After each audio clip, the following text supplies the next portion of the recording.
Hello and welcome to this video. Today I'm going to be doing a stock analysis on Novo Nordisk. You probably know them as they are the weight loss candidate and they also produce medicine for diabetes. Now, as you can see, recently it has taken quite a tumble. It was down last year.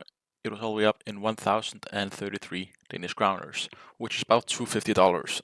Now, as you can see, it has had quite rough since, and we did see this huge drop right here was when it came out that the data for cagrilintide, a semaglutide combo drug, is not doing that great. It is a GLP and semaglutide combo, which disappointed, but that was also because the study, believe that the study wasn't done properly because many people dropped out or reduced their doses, so it's a bit blurry, as that is also why they're creating a new one at the moment. Now, as you can see here, it did fall from 700 all the way down to 530 back then, and ever since then it has just been downhill. We did see quite decent at the start of in the middle of February, going from 560 all the way back up to 660, and then it went down. Now, personally, at the moment, I love Novo Nordisk. I just recently bought quite a huge chunk of it. I already own quite a lot of Novo Nordisk, but the reason I love it is because of their PE value. And I'm going to show you the PE value right now, and I'm going to explain to you why they are cheap compared to usually.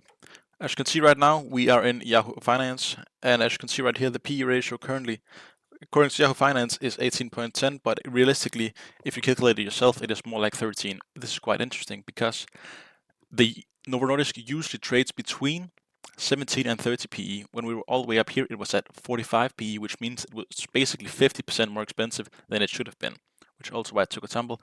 And currently, you should imagine this as 13, which means it is trading below the average PE ratio that it has, and Novo Nordisk are making a shit ton of money, so it is why chances are it's going to increase.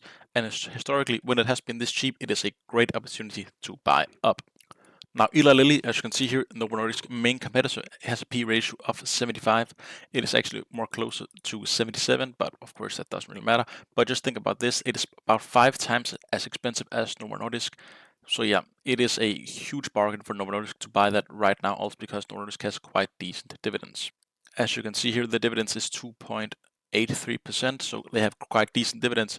And also chances are you can get a lot more bang for your buck now compared to earlier. So yeah, also just look at the earnings. They missed one by 7%, which is of course not great. Besides that, they beat this one by 8, -7 on this one, +2% and +6%. Now something interesting about Novo Nordisk is they have not lost or made less money in the previous year since 1989. So that is almost 30 years at this point. No, that is actually 30 years. It is almost 40 years at this point. You can also just look at this. It's increasing. Now, some people don't like to buy it at the moment because of Eli Lilly's new pill instead of the injection for the weight loss drug. But a fun fact about weight loss drugs is they are quite poorly when you have to consume them because then the stomach acid counteracts the semaglutide, which means you're going to lose less weight.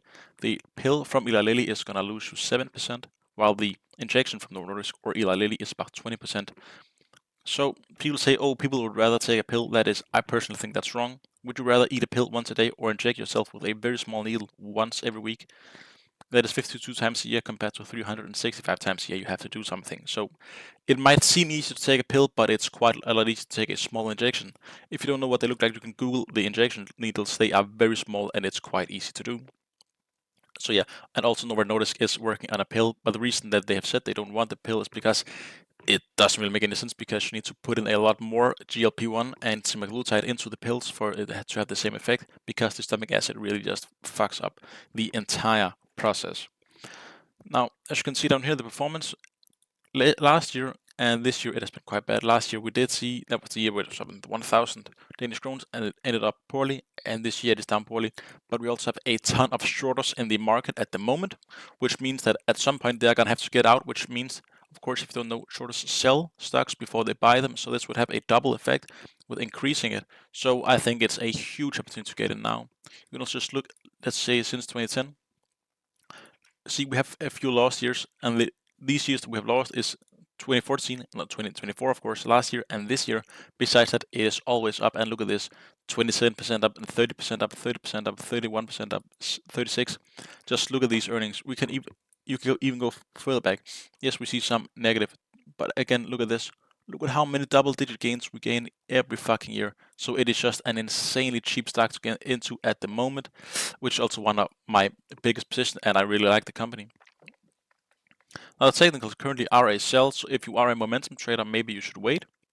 But of course, if you just want to get in while it's cheap, maybe wait a bit. I'm gonna wait at least maybe until Tuesday. I want to see a bit more action. Of course, we do also have the next earnings report in 10 days, which I think the stock is gonna pop then. So yeah, if you want to get in while it's cheap, now is a great opportunity. And of course, remember, this isn't financial advice. This is purely education and entertainment purposes. Now, as you can also see down here in the analyst ratings, look at this. We have 37, we have 18 strong buy, 3 buy, 10 hold, and 3 strong sells. So just look at that. I mean, this is a decent estimate. I think it's maybe a bit too high at the moment. I think about 800 is more realistic, so about 100% up from where we are currently, I think is quite decent by the end of the year. But also just look at the earnings. They are just going to increase. So at this point, Novo Nordisk went from a growth stock to a value stock, and a value stock is when something is inherently cheaper than the value of the company. So yeah, and you can also see the most pessimistic is 350, which is, of course, that is what, like 16% down from where we are currently, but I don't think it's going to hit that. I think it's going to increase. I think we have seen the bottom, which was down here on 380, and I think it's going to increase. So personally, I think it is going to increase quite nicely. It's going to be a slow increase just because of how many shorters, but by the end of the year, it's going to increase like this. Of course, it looks a bit steep now, but that is because I can't go past June, or can I? Wait, I actually can. Like so. Yep, it is going to increase a bit slower, like so. Of course, sometimes we might even see a bit of a pivot down before we see a pivot back up, so like so, which shouldn't scare you off. But we might, let me just change the colors on those. But yeah, we might see something like this happening while it's trading up. We might see some dips. Of course, this is going to happen in every single stock, so, but it is quite interesting. And of course, as you can just see, when the market is with Novo Nordisk, it is increasing very, very nicely. And also, we did see a stock split of 1 to 2 back in September of 2023, and more often than not, a stock split is a great thing, and it is not even 2 years ago at this point, so it is just a great stock, and it is just increasing. It is my personal favorite stock at this moment because I don't see any stock out competing Novo Nordisk this year.